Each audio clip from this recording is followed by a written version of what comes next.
60 years ago, when the Russians beat us into space, we didn't deny Sputnik was up there. We didn't argue about the science or shrink our research and development budget. We built a space program almost overnight, and 12 years later, we were walking on the moon.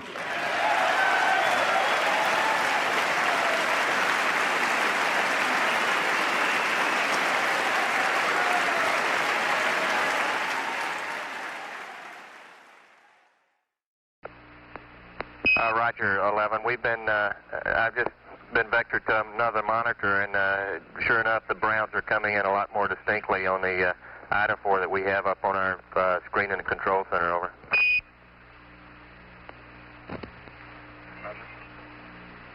Okay, world, hold on to your hat. I'm going to turn you upside down.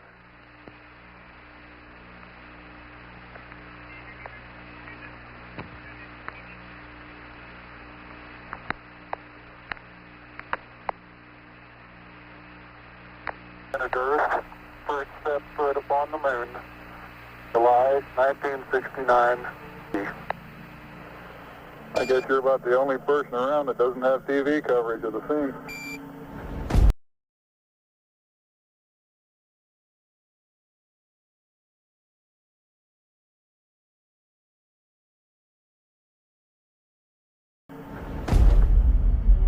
That's one small step for man, one giant leap for mankind.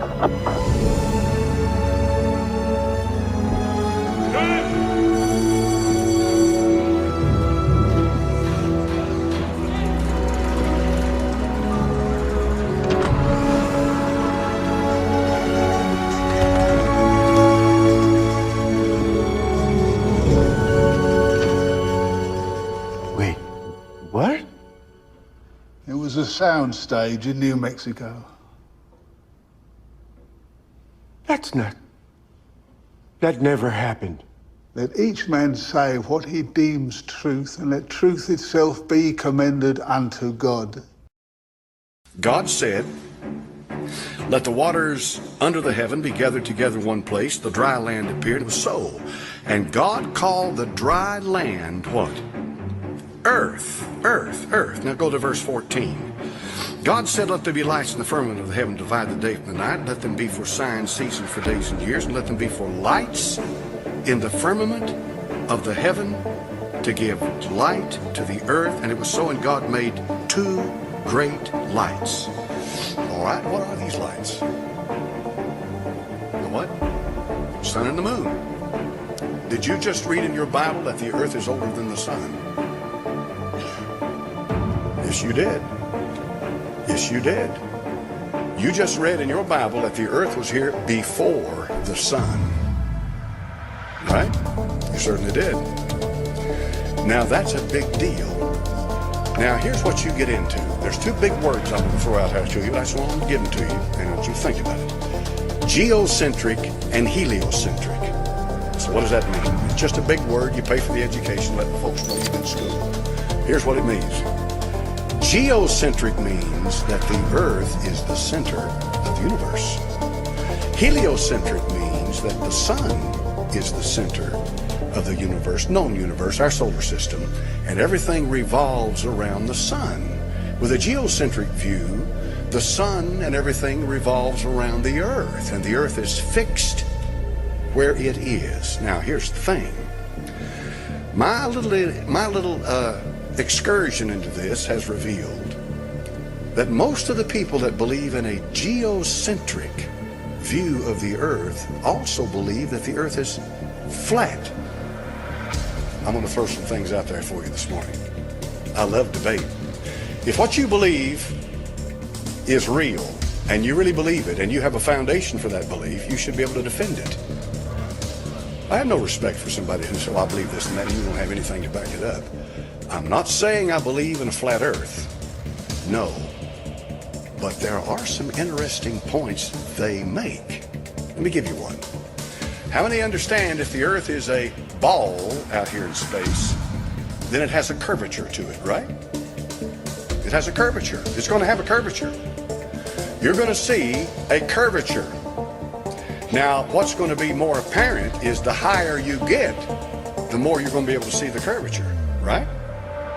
In other words, you have to get to a point in space where you're able to look down on the earth and see the curvature of the earth. And therefore, prove without a doubt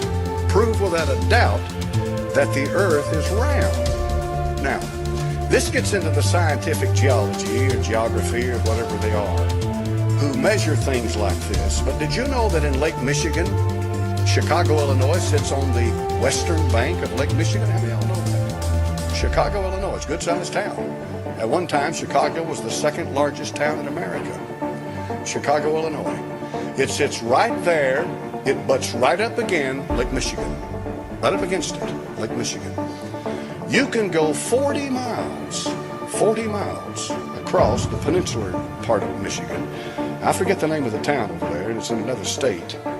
And you can get out there on a boat 40-something miles away from Chicago and look across Lake Michigan, and you can see the skyline of Chicago, Illinois.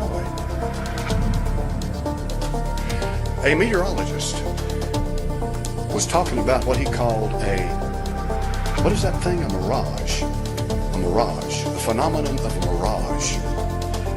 That makes sense, doesn't it? That makes sense for the curvature of the earth. How many follow me here now? See, he was trying to explain to people, how can we 40 miles away see Chicago? What you're seeing here is a mirage. And he was explaining to them how that the light was coming up and bouncing back down, and it was a mirage. You weren't really seeing Chicago by looking straight at it. You were seeing a reflection of Chicago through the clouds and the atmosphere and whatever else is up there. So these guys up there, they got in this boat. You've always got somebody like this. They hooked up their cameras. They had to wait for a certain day to come clear enough, because 40 miles is a long way to see, folks. And they got in their boat, and they hooked up their cameras, and they focused in on Chicago, and you could barely see it.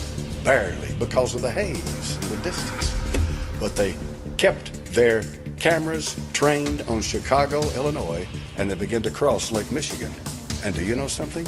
Nothing ever changed except Chicago got clearer. Now, if you're following me in all of this, here's the point. If the earth is curved, they should not have been able to see Chicago 40 miles away. Is that right? I'm not saying I believe it, but it makes me think. How did they see Chicago? Airline pilots, when they go up, flight level, let's say 30, 35, in other words, 30,000 or 35,000 feet in the air. Let's say they're up there at 35,000 feet. As they rise in that aircraft, did you know what amazing thing happens? The horizon rises. Now, if the horizon was curved, would it rise or would it fall? So you believe in a flat earth? No, but I believe in listening to what they got to say. You see, here's their point. Their point is that God made the earth, and he made everything else as it relates to the earth. And the earth is the center of God's plan for man. And that it is here the issue of sin and salvation is settled. And that because of that, the earth is primary and is of primary importance in God's creation. In plain words, you're not going to find anything out there that is nearly as important as what you've got going on here. Now, as far as that's concerned, I go with them 100%. I'm going to read a little more about the flat earth. Here's why. I may never believe the earth is flat, but I may learn a lot of things from it that may help me understand my Bible in ways that I could never understand it before.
The design of this deeply hidden plot has been to change the perception of the masses regarding the authority of the Bible, the correct shape of the earth, the layout of the universe, and the Creator's position in it.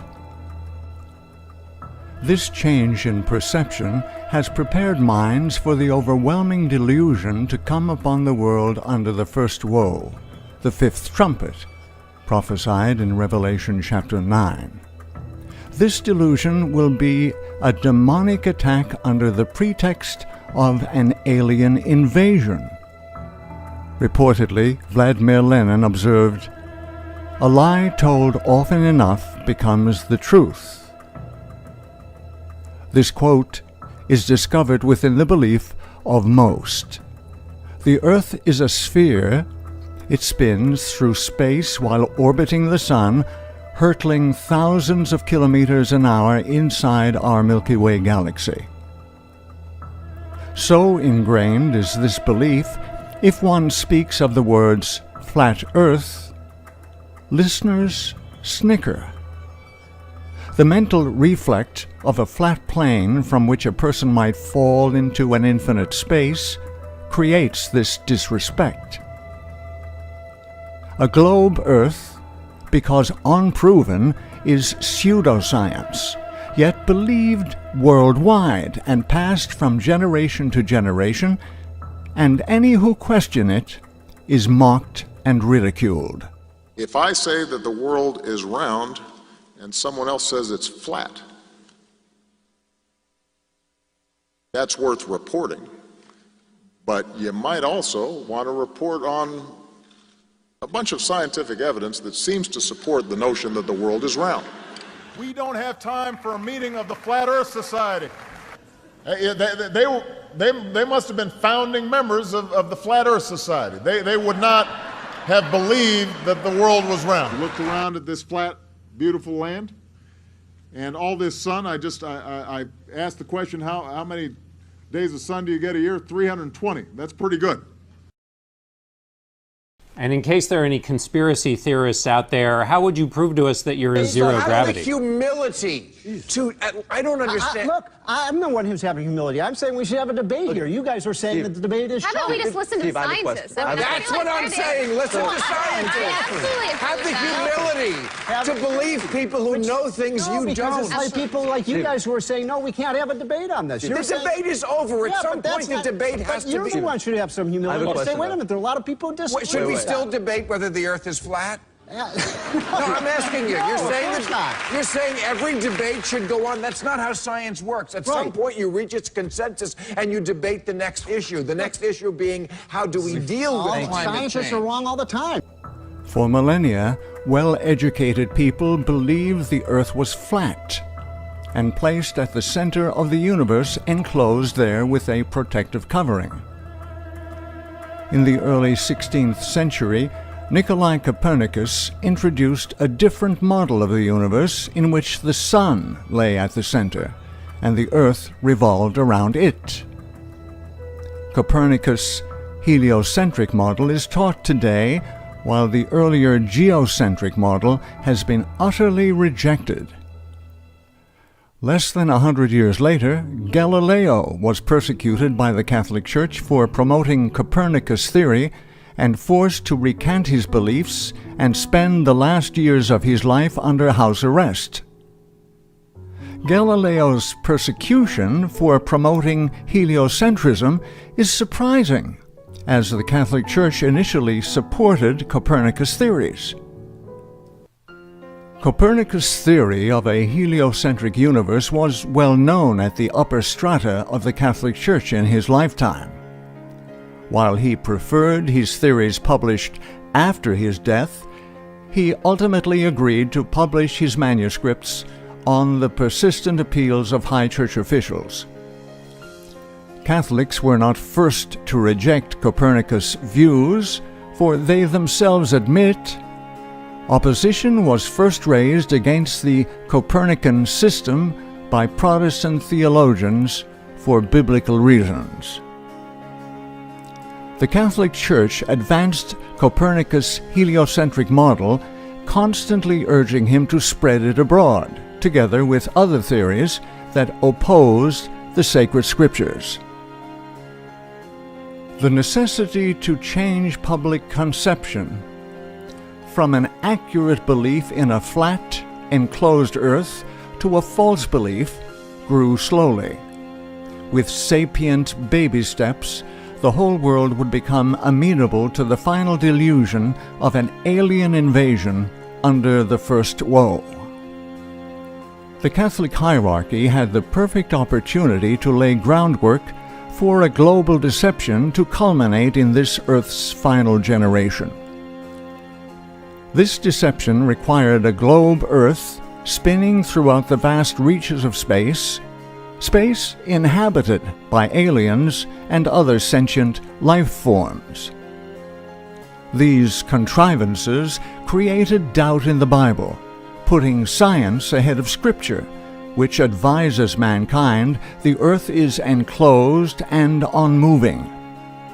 They also place the Creator far away from His creation by presenting a universe unimaginably vast.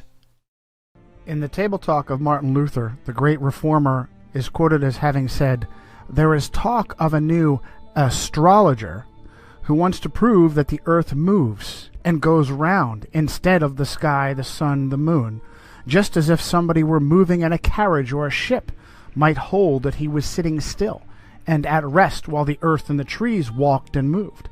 But that is how things are nowadays. When a man wishes to be clever, he must needs invent something special, and the way he does it, he must needs be the best. The fool wants to turn the whole art of astronomy upside down.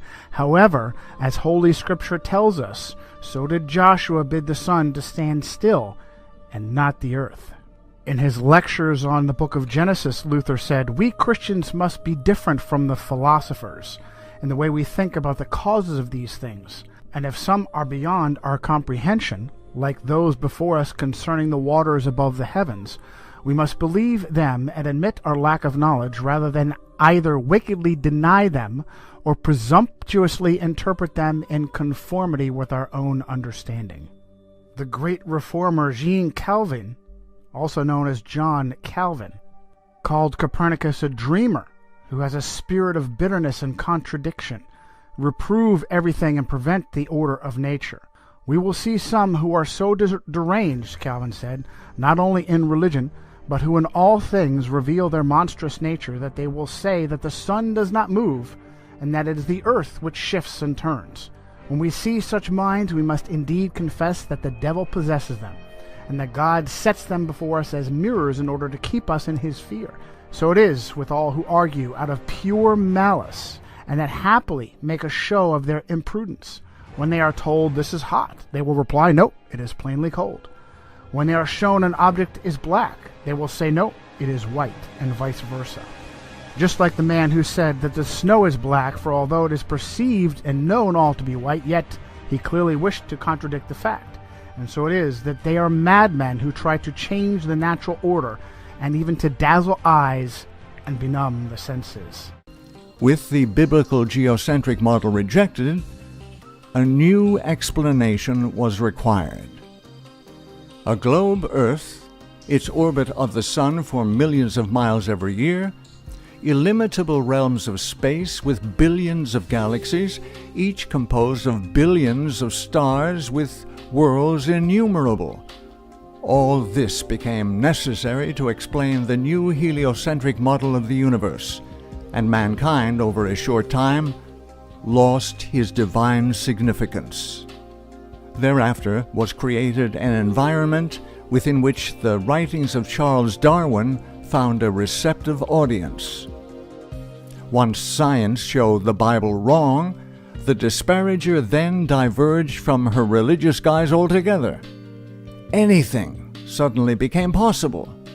There was nothing above question, including how the earth seemed to appear in the vastness of space with all else, and the existence of extraterrestrials. The Big Bang Theory is, today, the leading explanation about how the universe began.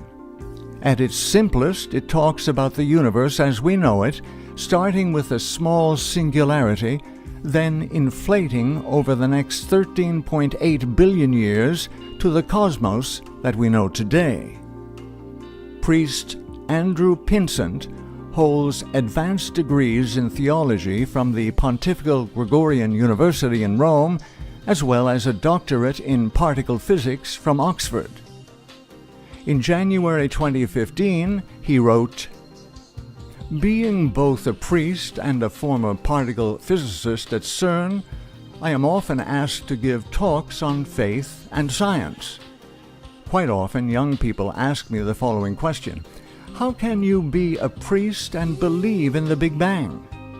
To which I am delighted to respond, we invented it. Or more precisely, priest Georges Lemaitre invented the theory that is today called the Big Bang, and everyone should know about him." The author of the Big Bang theory was none other than the Jesuit-trained priest Georges Lemaitre. On October 28, 2014, Sarah Kerr reported, Speaking to members of the Pontifical Academy of Science, the Pope said it is possible to believe in both, insisting God was responsible for the Big Bang from which all life evolved. L'inizio del mondo non è opera del caos che deve a un altro la sua origine, ma deriva direttamente da un principio supremo che crea per amore. Il Big Bang, che oggi si pone all'origine del mondo, non contraddice l'intervento creatore divino, ma lo esige. L'evoluzione nella natura non contrasta con la nozione di creazione, perché l'evoluzione presuppone la creazione degli esseri che si evolvono. Follow from cause to effect. 1. Without a globe Earth circling the Sun through the far reaches of space, we do not have the Big Bang. 2. Without the Big Bang, we do not have evolution. 3. Without evolution, we are more likely to accept creation as an act of intelligent design by a divine creator. The Roman Catholic Church does, in fact, accept evolution. Acceptance of evolution and its integral law of survival of the fittest gave rise to the bloodbaths of the 20th century in which millions lost their lives. Numerous researchers have established incontrovertible connections between the Vatican and the Nazi Party. Regardless of the level of collaboration between the Vatican and the Nazis, what happened after World War II is even more significant. Operation Paperclip smuggled hundreds of Nazi scientists, including top SS officers on trial for war crimes, into the United States for use in America's Cold War space race. One of these Nazi Party members, Wernher von Braun, was promoted to head up NASA's Marshall Space Flight Center. Under Operation Paperclip, some 350 German scientists and former intelligence agents were given visas and well-paying jobs. Many of these scientists had questionable pasts. Braun himself had been an active member of the Nazi Party, and his colleague at NASA, Dr. Hubertus Struggold, a specialist in aviation medicine, had performed experiments on concentration camp inmates. The purpose of this massive and illegal undertaking appears to have been for the establishment of a worldwide authority on all things relating to space and astronomy. NASA became the public face of space. It has long acted as a front, providing an unsuspecting world with pseudoscience legitimized by the backing of the U.S. government. NASA is its own monopoly. It controls the dissemination of public information on astronomy while hiding facts it does not want the public to know.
While many countries and universities have observatories, always it is the statements, photographs, and discoveries of NASA that make the news headlines.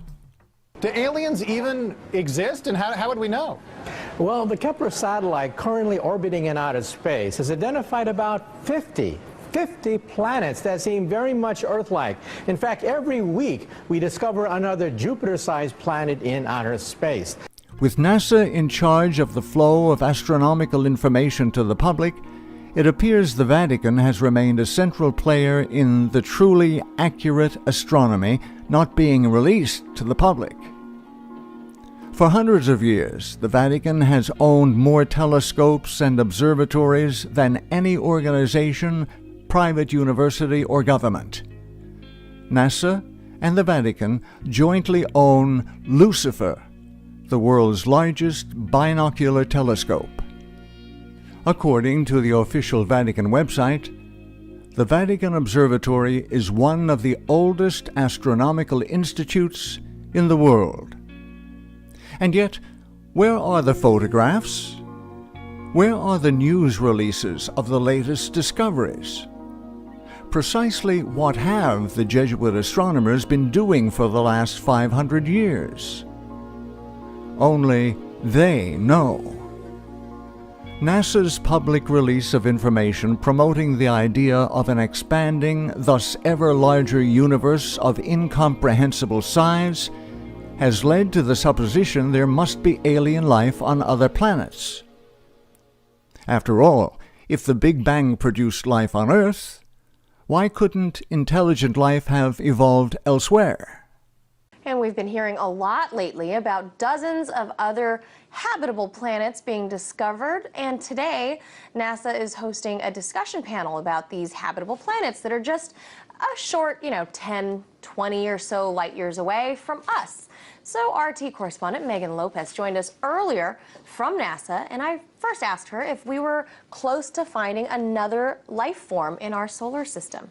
They need to figure out what type of activity that is. But with the organic materials, it means that we could find a footprint of Martian life that used to exist. And if there's plant life that used to exist, it could mean that there's other life that used to exist. So scientists at NASA are very excited. They just unveiled this, and it presents a new puzzle to sort of solve for them. Right now, we only can fly in Earth orbit. That's the farthest that we can go. And this new system that we're building is going to allow us to go beyond and hopefully take humans into the solar system to explore. So the moon, Mars, asteroids, there's a lot of destinations that we could go to, and we're building these building block components in order to allow us to do that eventually. I'd go to the moon in a nanosecond. The problem is we don't have the technology to do that anymore. We used to, but we destroyed that technology, and it's a painful process to build it back again. But going to Mars should be one of the next series of steps that humans do. The first step should be going back to the moon for a number of technical reasons and exploration reasons, and then after that, Mars, maybe high orbit in Venus atmosphere, maybe going to Europa. There's all kinds of targets to go to, places of interest in our solar system. The only limit to human future is in our own imaginations. Could be flat, could not be flat. There could be 12 continents. How would you know? That's a matter of how we draw it up. But I feel like with the world, with the Earth, when you stand back and you look at the horizon, you can see curvature.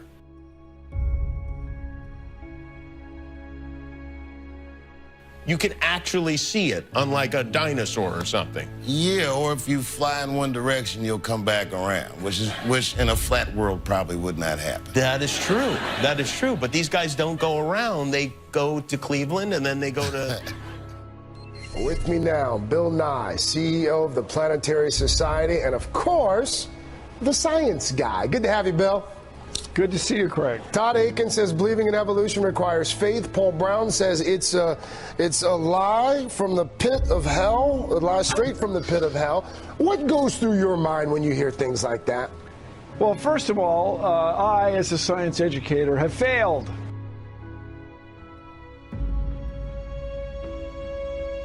I failed. No. Evolution was discovered. It's not something people made up. It was discovered, and the evidence for it is astonishing. It's overwhelming.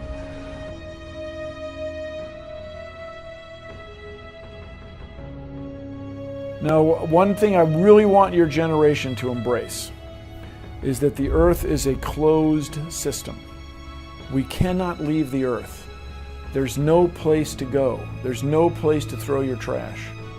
And I wouldn't be surprised if maybe not you, but your kids develop ways to mine our landfills. We throw away so much valuable stuff right now, especially raw materials. I may be wrong, of course. Always may be wrong. So how do we know the Earth is not flat?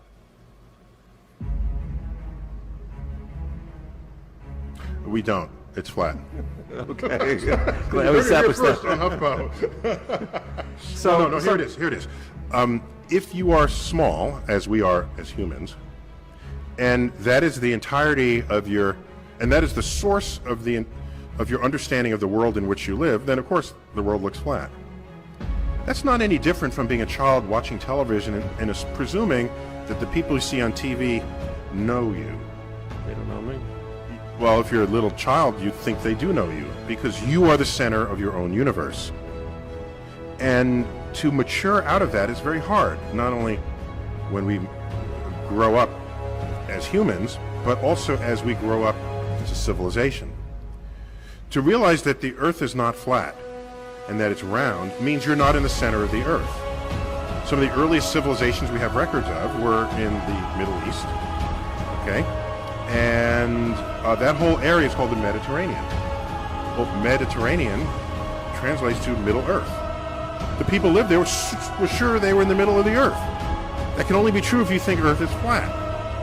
Well, we have many lines of evidence to show that Earth is round, including Apollo photos of the round Earth. The only reason I reference that, of course, is you got into kind of a battle on Twitter about that a while back, earlier this year. Yeah, it wasn't a fair battle when you know you're right and you know the other person's just completely regressed in their thinking. I only jumped in because there must have been an overlap in the Venn diagram of the followers that I have on Twitter and the followers that B.O.B. had on Twitter. And I don't know how big that overlap is, but it was sufficient for people to come to me and say, you know, B.O.B. is saying Earth is flat. You got to stop him. Say something. Save him from himself. And I'm saying, what? I'm looking, and there they were. And so, and I would have left it alone because I don't have time for this until I saw him saying, I use physics and math to show that Earth is flat. Now, those are fighting words. Okay? If he says he's invoking physics and math, let me see where he claimed to do so. I looked where he claimed to do so, and it was profoundly ignorant of formulas and physics related to the physics of establishing the size of the Earth. Now, I don't mind that people don't know things. That's just plain old ignorance. Ignorance shouldn't be thought of as a bad word. All right? Ignorance just simply means you don't know. But if you don't know and you have the power of influence over others, that's dangerous. If you don't know and you don't know that you don't know, that is particularly dangerous. And so I don't blame B.O.B. and I blame the educational system that can graduate someone into adulthood who cannot tell the difference between what is and is not true about this world. Yeah. Oh, sorry. No, that's all right. Go ahead. You see the bright light back there? Incredible. Wow. Still see it? Yep, Awesome. it's in the camera. Look how fast that's going, man. Look how fast. Are you getting it on video? Yep. Yeah, folks, space shuttle's going off the right side of the aircraft right now. Those of you on the right side of the aircraft, you can see the space shuttle. Wow. Those of you on the left side of the aircraft, you can probably see people on the right side of the aircraft looking at the space shuttle.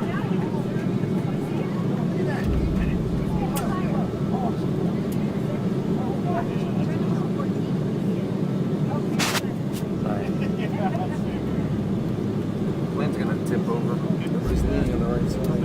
That is remarkable. I would actually set at the VIP section with watch and launch. Yeah. But I've never seen it from the air. Yeah. That's incredible. Come on, air right, buddy. That's great.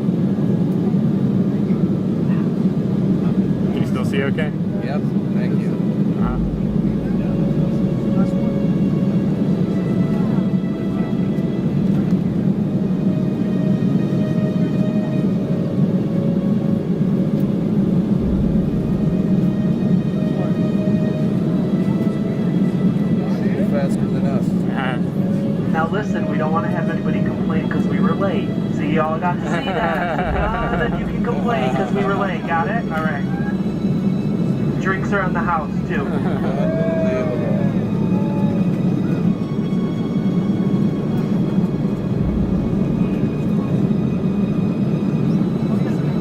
Yeah, pan over real quick so I can get a full shot of the ground.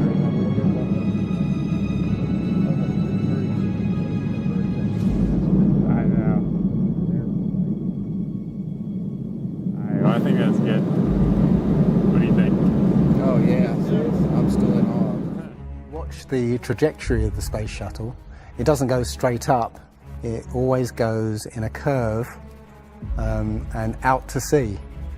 The point is that they actually go horizontal. The space shuttle goes horizontal. It never goes any further up. It goes horizontal, very, very low down in the atmosphere, because it drops its external tank while it's still in the atmosphere. So, you know, it's still in the atmosphere while it's horizontal, so it never gets any higher. And it goes out of sight, not because it goes too high, because it goes too far downrange. And it seems that nobody's ever on the space shuttle. And the proof of that is the Challenger disaster. I believe it's 1986, the Challenger exploded just after takeoff and killed 7 astronauts. But it turns out that 6 of the astronauts are still alive, and most of them are using their original names. And you can find pictures of them. They're using the same names, and they're doing ordinary jobs now.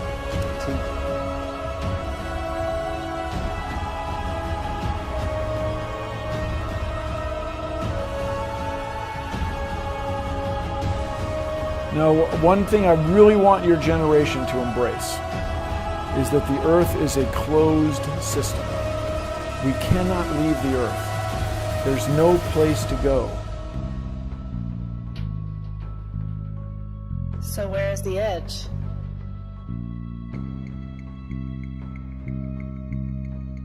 Who's to say that there is an edge, and why assume there is one? Is it because when we are introduced to the idea of a flat Earth, it's always depicted like this?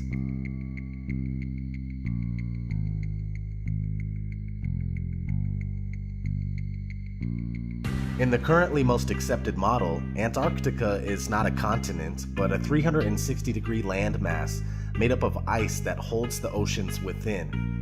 When we look at a Gleason's map from 1892 that states at the top that it's scientifically and practically correct, as is.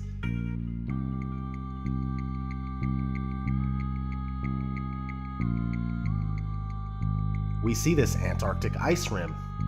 The Gleason's map is basically an azimuthal equidistant projection, which can be traced back to the year 1000.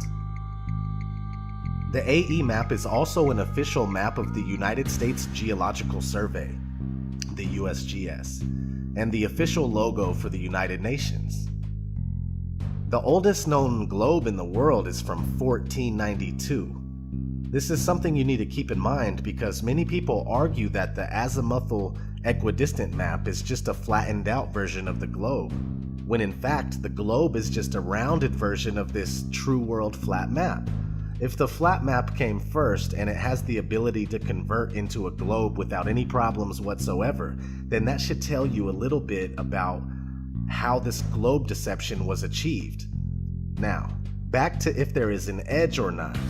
There is no proof that there is an edge past the Antarctic ice wall, but it is speculated by many that perhaps the plane that we live on is either extremely expansive or it's possibly endless. In these two scenarios, it would be logically assumed that more land is being hidden from the general public.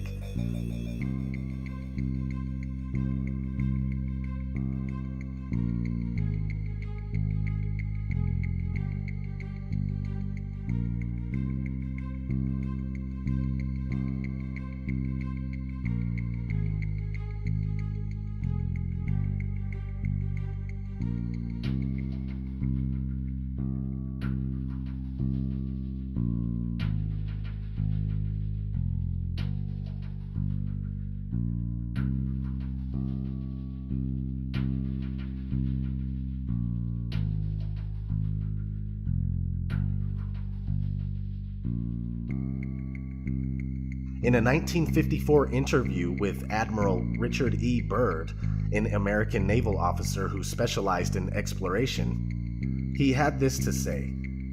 But strangely enough, there is left in the world today an area as big as the United States that's never been seen by a human being.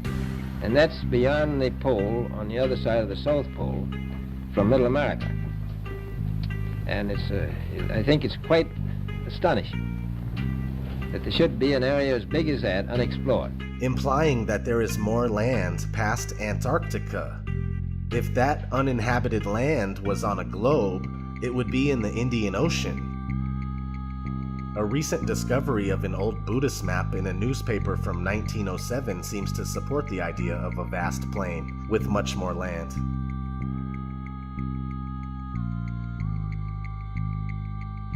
Where does the sun go if the Earth is flat? Well, the sun neither rises nor sets, but travels in a clockwise circuit from east to west, and only appears to rise and set due to perspective. The sun disappears at the vanishing point of human perspective on the horizon where the ground meets the sky, and since the sun is not 93 million miles away, I repeat, not 93 million miles away, but much closer and smaller, the light emanating from the sun only illuminates about half of the flat plane at once as it makes its daily journey.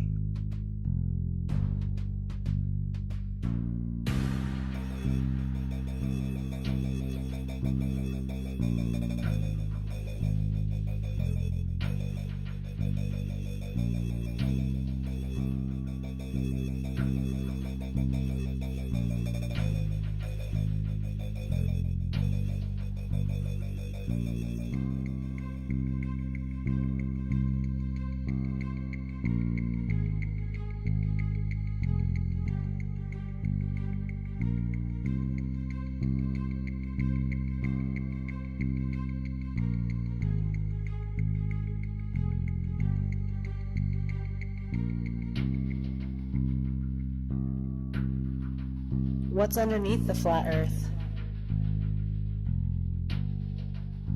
This is obviously an unanswerable question since the assumed edge has never been known to be reached, but many people suppose that whether the Earth is round or flat, that either way, it still must be floating in the middle of outer space. But the idea of outer space goes out the window with the round Earth theory. Many religious texts support an immovable Earth that has its foundations on which it is laid and its pillars by which it is supported. We simply don't know, but we do know that the Earth is obviously fixed in place, as we can tell by our everyday experience of non-movement. What we see in the skies above are illuminated objects making circles around us just as it appears. Whatever this place may be, it's the center of all we survey. Some say that the Earth is the floor of the universe. In the ancient Hebrew conception of the universe, we are surrounded by the waters above and the waters below, known as the Great Deep. The deepest hole ever drilled into the Earth was a total of about 7.5 miles. The very core of the Earth is nothing more than wild speculation, if not another malicious lie. So what's under the Earth? That remains a mystery to us all. But another thing that you can research is what's inside the Earth. Multi-billion-dollar deep underground military bases known as DUMBs, D-U-M-Bs, right?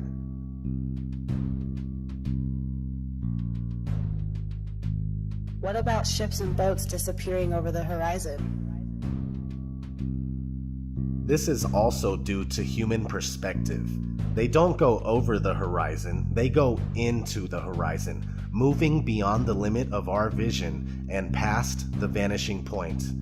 But the ships and boats are easily brought back into view with a pair of binoculars, a telescope, and any camera with a good zoom lens.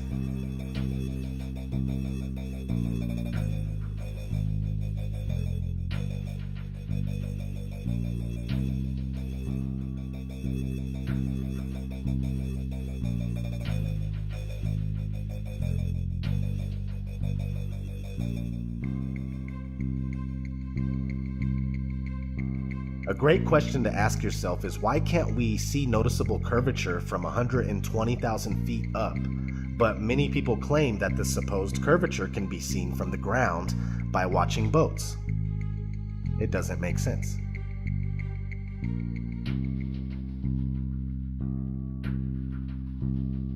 And what about all of the pictures of the Earth? They are all clearly computer-generated images. They claim this picture from Apollo 17 in 1972 is real, and they also claim that the 2015 epic Earth picture is real. But NASA employee Robert Simon gave us a glimpse of how they do it when he shared his experience of creating the Blue Marble 2.0 in 2002. He is now called Mr. Blue Marble. He was interviewed and on record stating, "The last time anyone took a photograph from above low Earth orbit that showed an entire hemisphere, one side of the globe, was in 1972 during Apollo 17. NASA's Earth Observing System, EOS, satellites were designed to give a checkup of Earth's health. By 2002, we finally had enough data to make a snapshot of the entire Earth, so we did." In 2002, Blue Marble 2.0, NASA's Rob Simon made this. Simon's job is... It's primarily taking data and making pictures out of it. That's what this is, a composite of data sets from several different instruments translated into a picture. So we actually had to take clouds out. They stashed the clouds for later, went onto the ocean. That came from an instrument that measures phytoplankton in the sea. Where it was low, I colored it dark blue because they're low mostly in mid-oceans. And then where it's a little bit higher, it was like a little bit brighter green. Then add the clouds back in. There's a small problem with it because there's a very slight gap in between each orbit. So some of those are painted on. It is photoshopped, but it's has to be.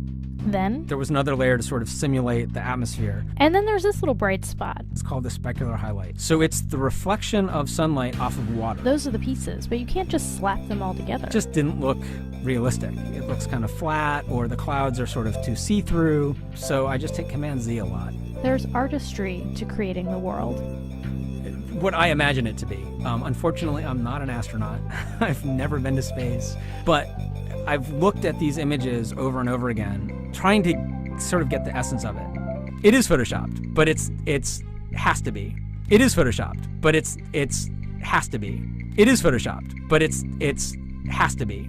It is photoshopped, but it's has to be.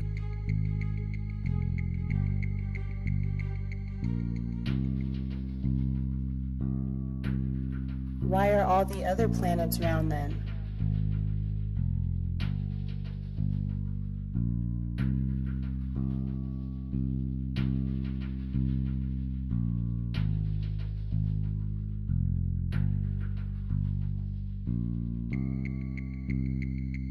When you compare amateur footage done with professional grade cameras and compare it to NASA's official images of planets and stars, it's clear that NASA images are all computer generated, no different than the photos of Earth.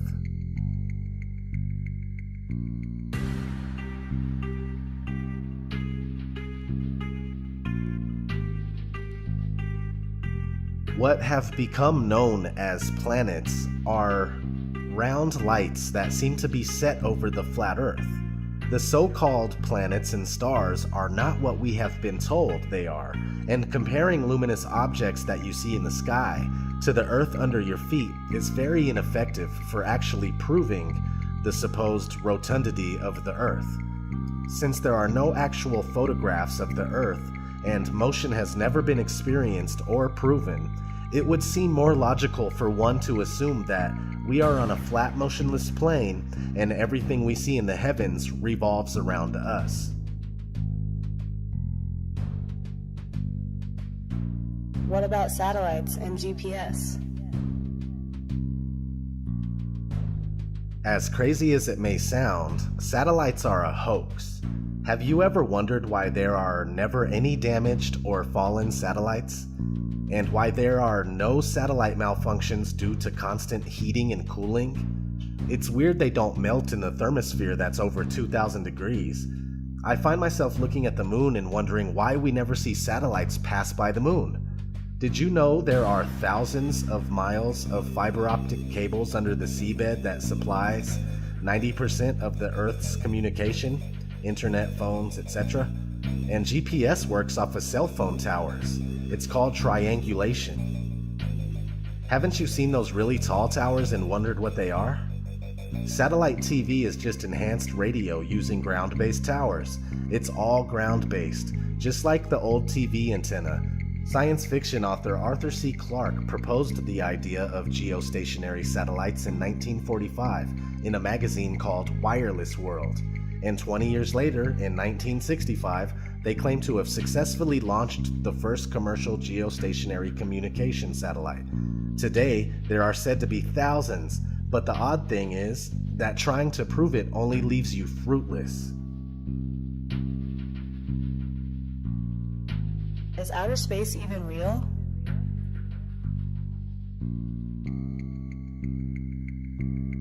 Yes and no. What you see in the sky, as far as stars and wandering stars, also known as planets, are there. How could we deny them? We don't know what they actually are, but they are there. Now, what we are told about outer space and what it is not true at all. Everything we believe about so-called outer space is due mostly to Hollywood movies and other media, including children's cartoons. Of course, NASA propaganda is the biggest culprit. As we have already gone over, there are no pictures of Earth, and even images of all the other so-called planets are computer-generated. NASA has gone on record numerous times stating that humans can't get past low Earth orbit.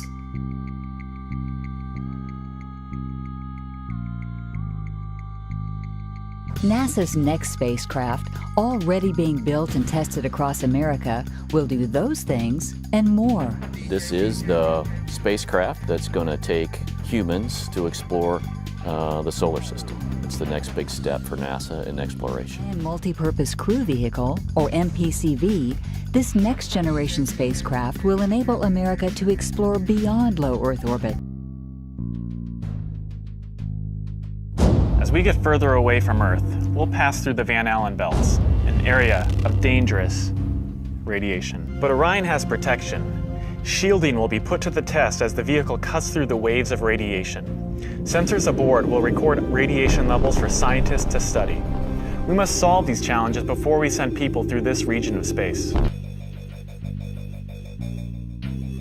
Plan that NASA has is to build a rocket called SLS, which is a heavy lift rocket. It's something that is much bigger than what we have today, and it will be able to launch the Orion capsule with humans on board, as well as landers or other components to destinations beyond Earth orbit. Right now, we only can fly in Earth orbit. That's the farthest that we can go, and this new system that we're building is going to allow us to go beyond and hopefully take humans into the solar system to explore. So the moon, Mars, asteroids, there's a lot of destinations that we could go to, and we're building these building block components in order to allow us to do that eventually. And unlike the previous program, we are setting a course with specific and achievable milestones. Early in the next decade, a set of crewed flights will test and prove the systems required for exploration beyond low Earth orbit. Low Earth orbit is supposedly between 99 and 1,200 miles away. The funny thing is that they say the moon is over 200,000 miles away. How did we make it so far in the 1960s and 70s if we can't do it today? Also, the International Space Station, just like everything else brought to us by NASA, is a fake Freemasonic hoax, completely fabricated and done with special effects, models, pools, zero-G planes, and various other camera tricks. How is circumnavigation possible on a flat Earth? Very easily. You can travel east and west directions to ultimately end up right back where you started. The face of the Earth looks similar to that of a clock. In fact, clocks were most likely designed after the true appearance of our world. If you follow a compass east for long enough, you'll make a full circuit.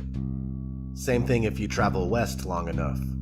As we've already gone over, the flat Earth map that was around before globes were easily converts to a globe, so everything you believe you are doing on a globe is actually taking place on a flat Earth. How come the moon is upside down in the southern hemisphere? This is another very simple explanation. When somebody is in the northern part of the Earth, or on the northern part of the Earth, they see the moon from this angle. When somebody is on the southern part of the Earth, the moon looks like this. They're looking at it from this angle. They see it from the opposite angle, and that's all it is. Imagine you tape a picture of the moon in the center of your living room, right? Depending on where you are in the room, the moon will be seen differently. When pondering this question, keep in mind that the face of the moon never changes. On a spherical Earth, we'd expect to see other sides, but we never have.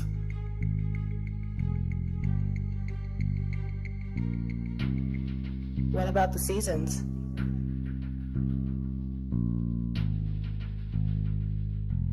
The sun is close and small, and it circles around and above the flat Earth in a spiral pattern on the Tropic of Cancer in the northern summer months, and then down in the Tropic of Capricorn in the northern winter months. So when the sun is further away from the North Pole, right, the center of the flat Earth, it's winter in the north and summer in the south. Since the sun is smaller than we are told and closer, it makes much more sense that we experience seasons in the first place. If the sun was 93 million miles away and had a radius of over 400,000 miles, we would hardly experience temperature fluctuation as we do. What about gravity?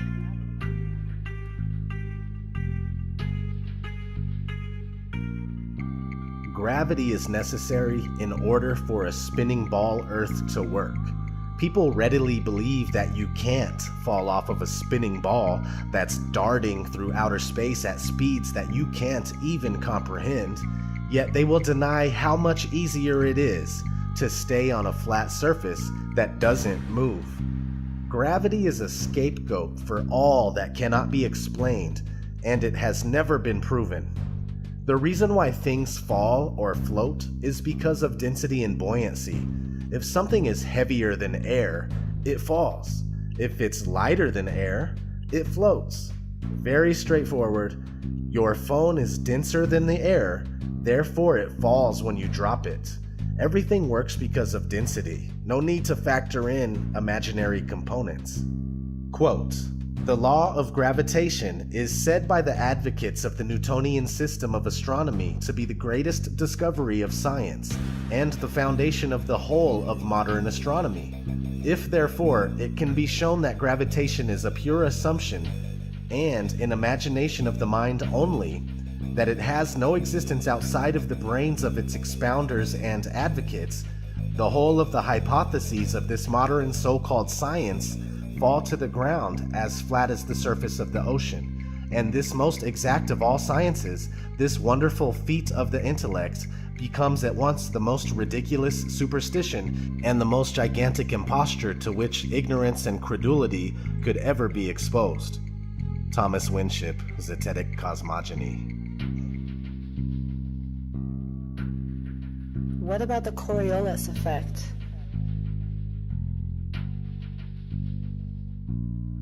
They say that the Coriolis effect is a result of the Earth spinning and is responsible for the deflection of an object moving above the Earth, rightward in the northern hemisphere and leftward in the southern hemisphere. The problem is that things like hurricanes and water in the sink aren't always predictable and have been known to spin both ways in either hemisphere. Also, another contradiction that proves the Coriolis effect false is the fact that no flying machine above the Earth has to account for it. If a bullet that travels 1,700 miles per hour has to account for the effect, then an airplane traveling at 550 miles per hour would definitely have to account for the effect. When you look for the answer, you'll find that we are told that since the atmosphere moves with the spin of the Earth, planes aren't affected. So why would bullets be? Especially when they go much faster than common airplanes.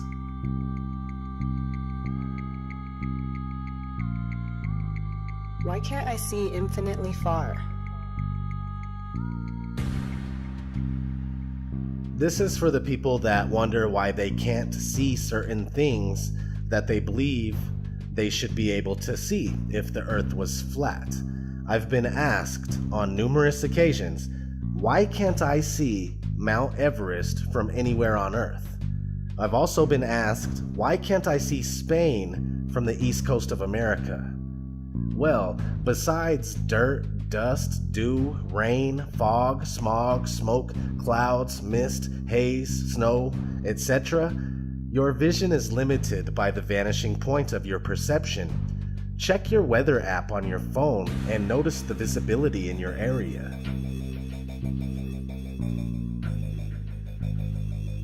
Is the flat earth a religious thing?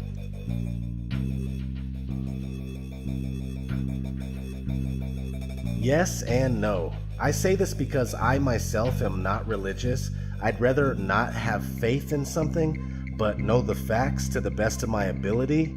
And the facts are that the curvature and motion of the earth have never been proven. The Bible, without any doubt whatsoever, supports the earth that's fixed in place. The book of Enoch, which is biblically endorsed and most likely belongs in the Bible, describes the flat stationary enclosed earth in great detail. Many religions and civilizations preceding Judaism and Christianity support a flat and stationary earth, such as the Babylonians, the Egyptians, the Mayans, the Norse, the Hindus, etc. This fantastic spinning globe earth is very new to the people of the world, yet most of us carry on as if the theory is unquestionable, and we've been conditioned to laugh when the flat earth is brought up. Whether you are religious or not, you can see the flat earth for yourself.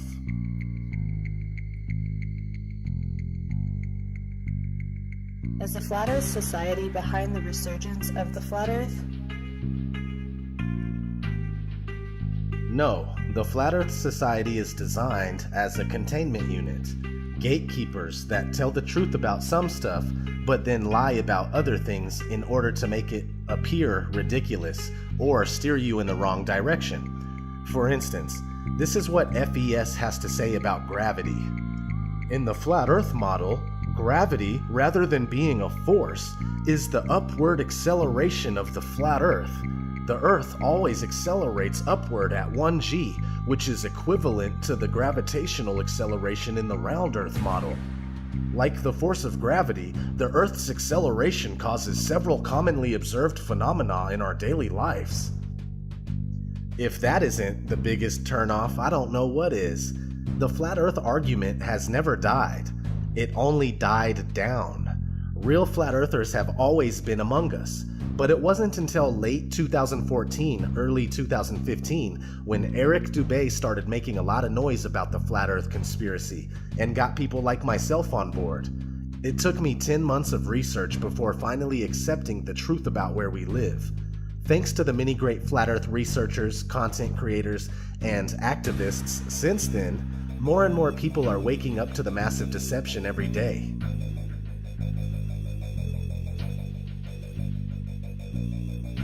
Are all scientists, pilots, and members of the government in on it?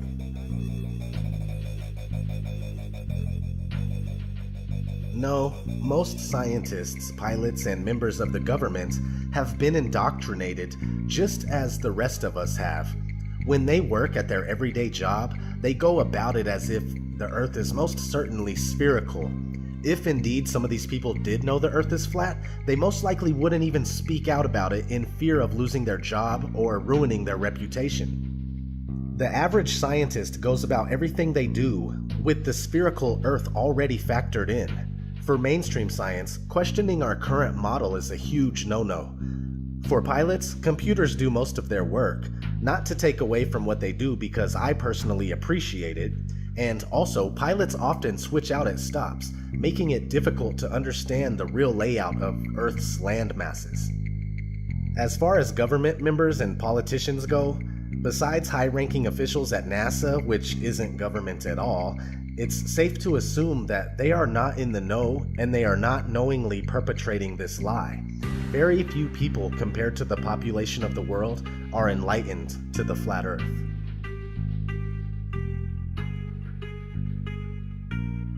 NASA isn't the only space agency. Are all others in on it too? The answer is yes. Here's a short clip on what you need to know. The Vector, NASA's official logo. If you've ever looked at NASA's official logo, both their official insignia and their official seal, you'll see that the most prominent object in the seal is a red swooshing object. They call that the chevron or the vector. If you ask NASA's public affairs office, this symbology is featured so heavily in their insignia and seal, they'll give you what really amounts to the standard facile cover story for the unilluminated. They'll tell you that that is a representation of a hypersonic wing design from the 1950s, which was the time the logo was created. Not exactly the case. Someone might want to ask the Russian Federal Space Agency, Roscosmos, that was formed in 1992, why they chose that same logo. And while you're at it, you can go ask the Chinese, who formed their space agency in 1996, why in the world they're using a hypersonic wing design from the 1950s as their official logo. Then you can ask the Japanese, the South Koreans, Taiwanese, Malaysia, Mexico, Iran, all of these countries, even Bulgaria. They all utilize the vector symbology in their space agency logos for their national space agencies. It gets even deeper. You can go look at the individual manned program patches for NASA. The Mercury program, for example, a blatant use of covert symbology. In every logo dealing with the Mercury program, you'll see what looks like a number 7 in their logo. And again, NASA's official story is that they put this number 7 there so that they could pay homage to the original 7 Mercury astronauts. Kind of forgetting the fact that only 6 Mercury astronauts actually flew into space, because number 7 never did. Deke Slayton had a heart problem, so he didn't get to go up. So there were only 6 Mercury astronauts, yet there's a 7 in every single logo. That's in the official mission or official program insignia for Mercury, as well as the 6 individual mission patches carry this logo.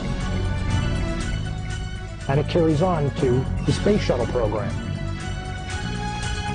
If you look at the Apollo logo has a big letter A in it. At least that's what they want you to believe, but it's not. Again, that's just a simple way of explaining away the inclusion of this vector symbology in the logo.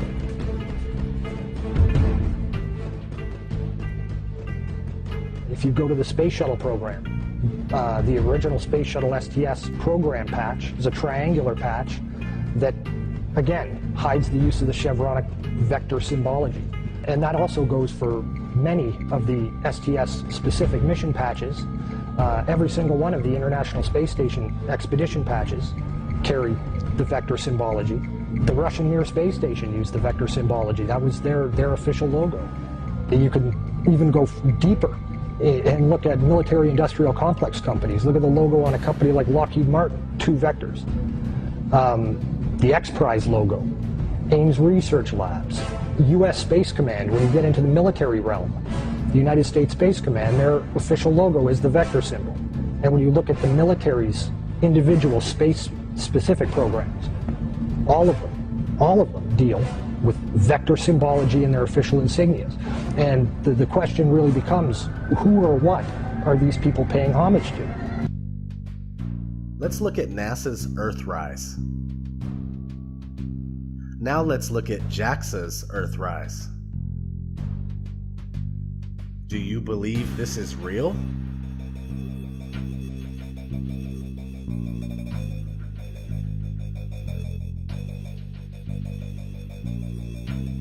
Well then, who's responsible for this deception?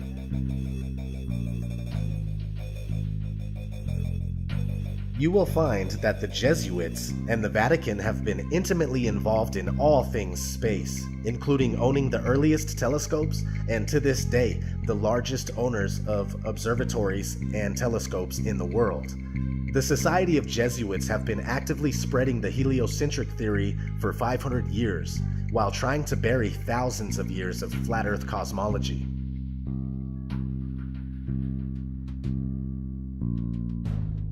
Why the lie?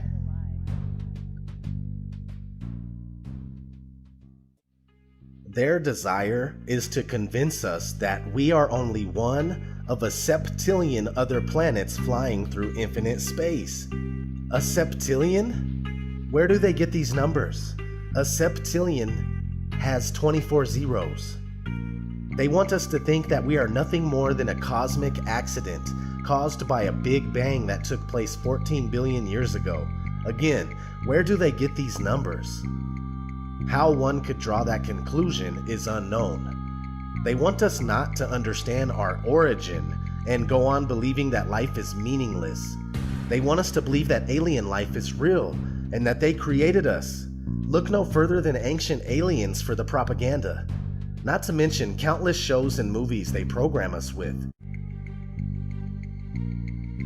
What does it mean if the Earth is flat?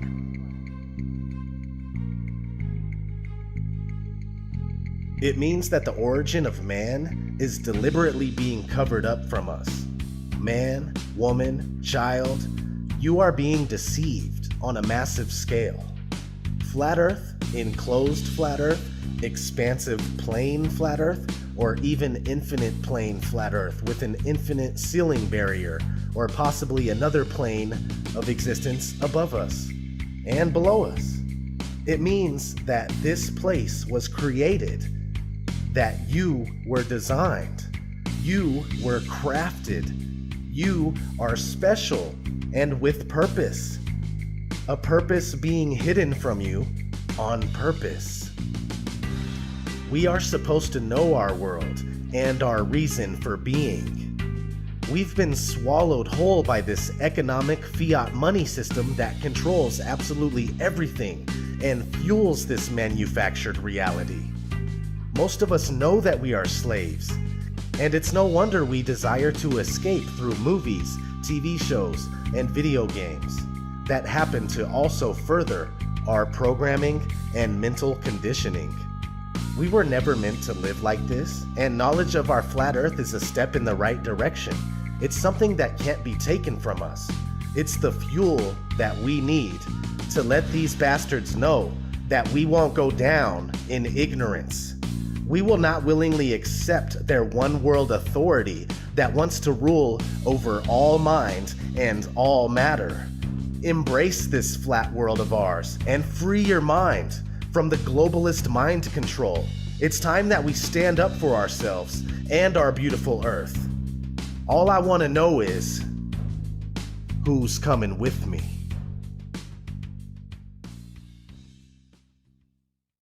Boom.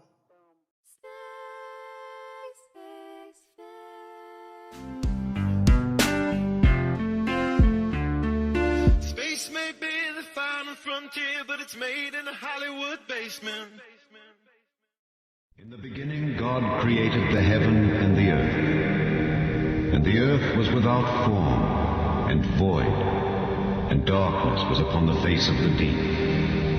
And the Spirit of God moved upon the face of the waters. And God said, "Let there be light." And there was light. And God saw the light that it was good. And God divided the light from the darkness. And God called the light day, and the darkness he called night. And the evening and the morning were the first day. And God said, "Let there be a firmament in the midst of the waters, and let it divide the waters from the waters." And God made the firmament, and divided the waters which were under the firmament from the waters which were above the firmament. And it was so. And God called the firmament heaven. And the evening and the morning were the second day. And God said, "Let the waters under the heaven be gathered together unto one place, and let the dry land appear." And it was so. And God called the dry land earth, and the gathering together of the waters called he seas. And God saw that it was good.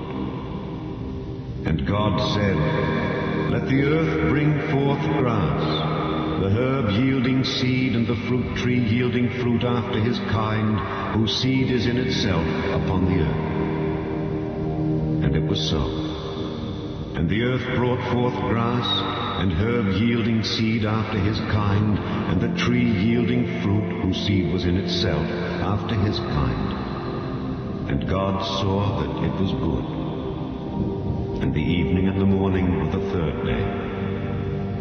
And God said, Let there be lights in the firmament of the heaven to divide the day from the night, and let them be for signs, and for seasons, and for days and years. And let them be for lights in the firmament of the heaven to give light upon the earth. And it was so. And God made two great lights, the greater light to rule the day, and the lesser light to rule the night. He made the stars also. And God set them in the firmament of the heaven to give light upon the earth, and to rule over the day and over the night, and to divide the light from the darkness. And God saw that it was good. And the evening and the morning were the fourth day.